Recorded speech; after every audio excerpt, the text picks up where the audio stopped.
Hello and welcome to Study Abroad and Be Positioned for Success online course.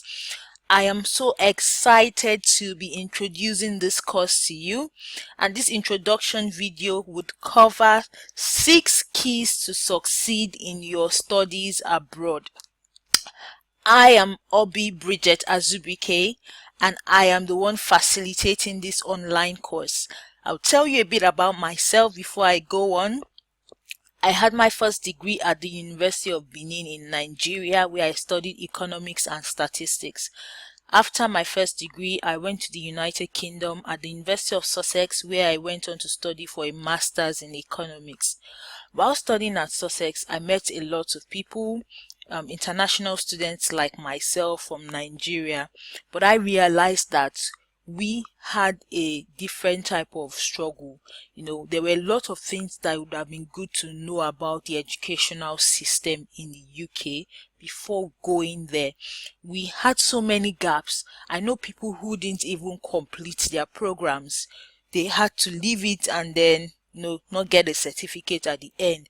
There were people who also succeeded, and we had to just really work harder than every other person.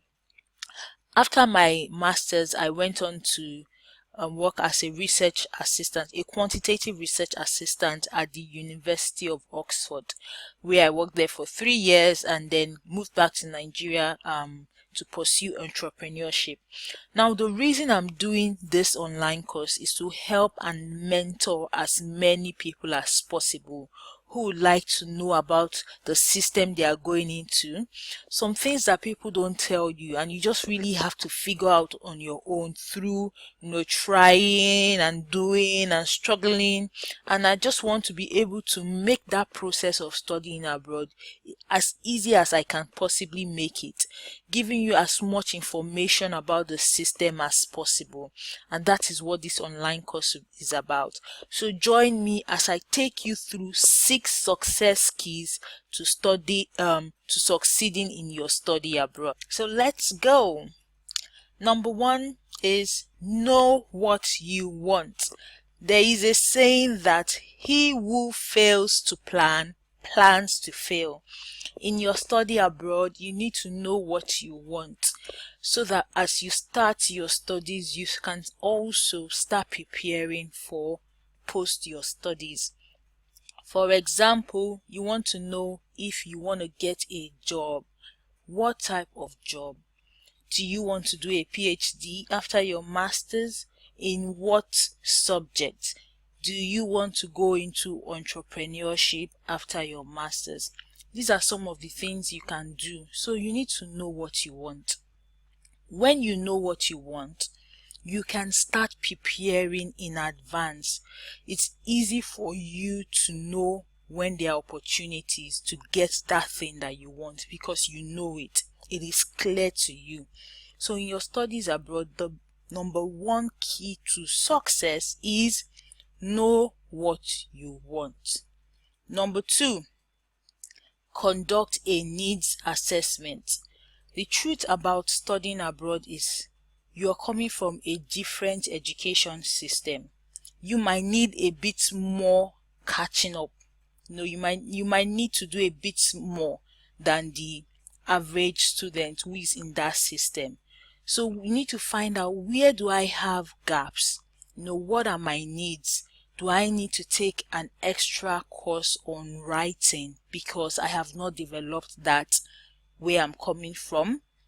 Or for the future career that I have in mind, do I need to get a bit more experience? You need to conduct a needs assessment during your studies abroad so that you start bridging those gaps. You are able to meet the needs in time. So number 2 again is conduct a needs assessment. Number 3, identify who can help you achieve your goals. Like you can see in this picture here, there are different people, different faces. Also, they will have different skills and different ways to help you. So your lecturer would help you differently from the career advisor, or your friend would help you differently from your tutor. So you need to identify who can help you achieve your goals. You need to know, like for example, there is a career service within the university to help you with your career plans.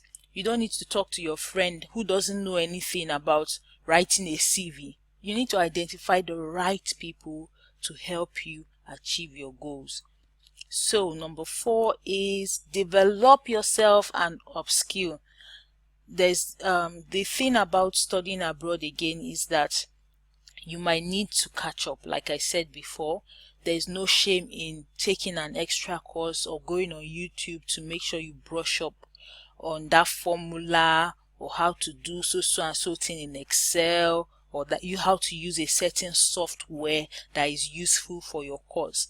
What happened during my own studies was that they were using a particular statistical software during their undergraduate degree. Coming from Nigeria, I had never used that software before, and at the master's level I was going to sit an exam with people that have used this software for more than 1 year, and me, I've just learned this software in just a couple of weeks. So I was already at a disadvantage. But being able to go online, learn about these things, ask my friend to explain to me, do some extra work to just develop myself and bring up my own skill set was very important. So you need to be able to find out where you are lacking and be ready to develop yourself and upskill.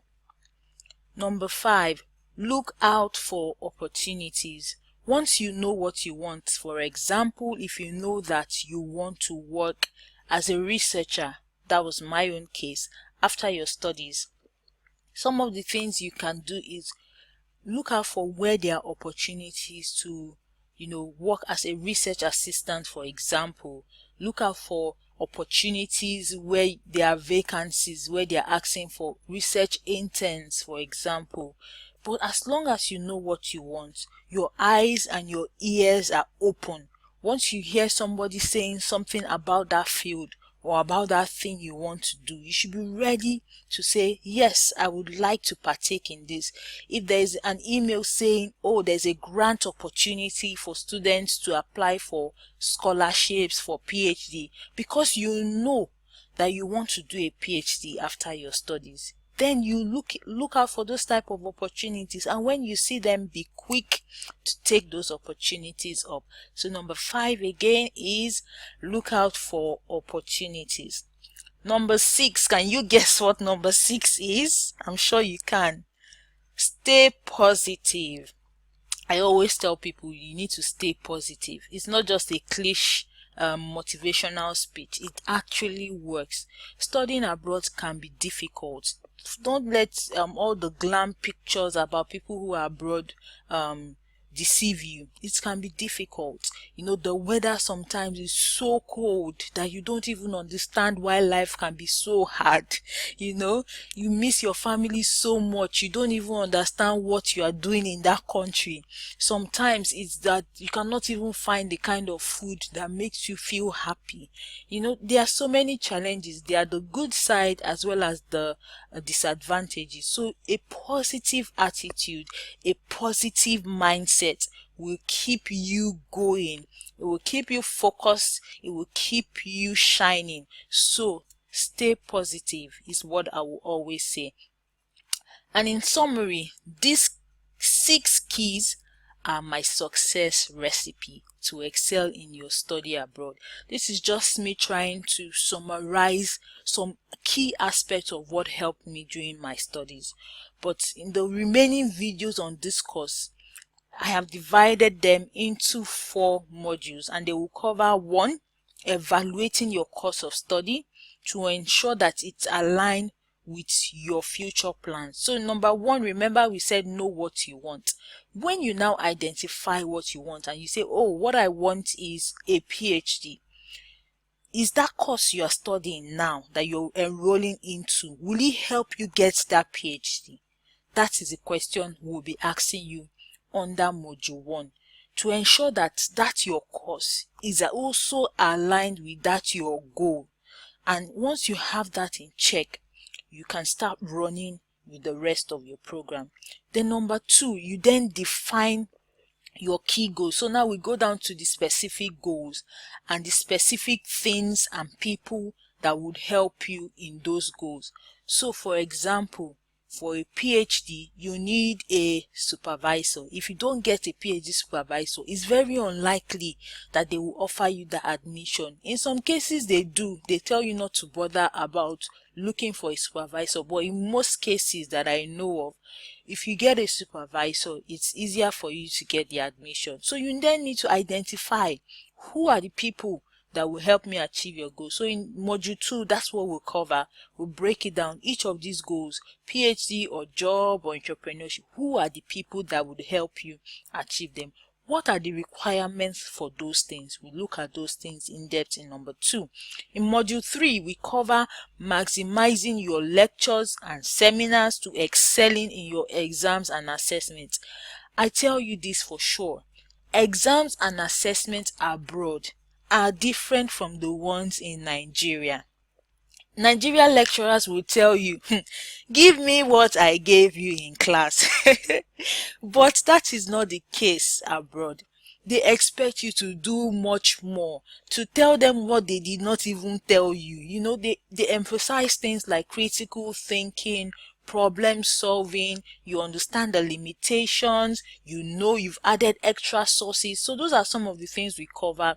We'll talk about how lectures and seminars differ, things you can do to maximize it, and also excelling in your exams and assessments. And number 4 is developing and documenting key skills for the future. What you find in a lot of these job vacancy advertisement is they will say things like you have excellent communication skills. Meanwhile, when you went to school, you studied maths. Did they say anything about communication skills? No. But the thing is, through your studying of mathematics, you also developed communication skills, right?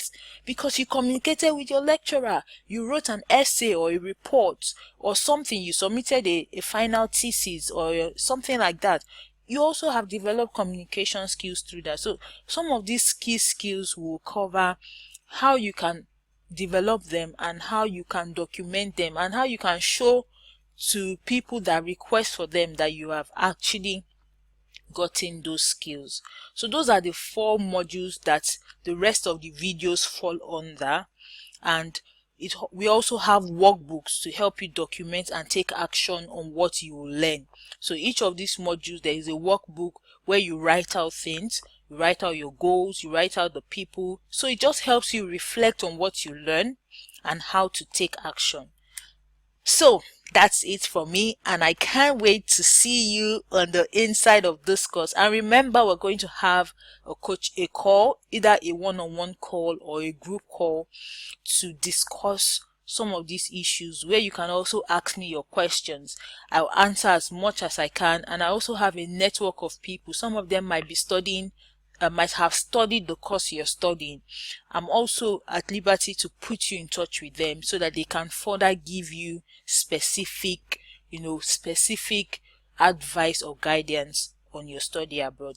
So this is me saying thank you very much for staying till the end of this video. I can't wait to see you on the inside, where we'll talk more and ensure that you are positioned for success. See you. Bye.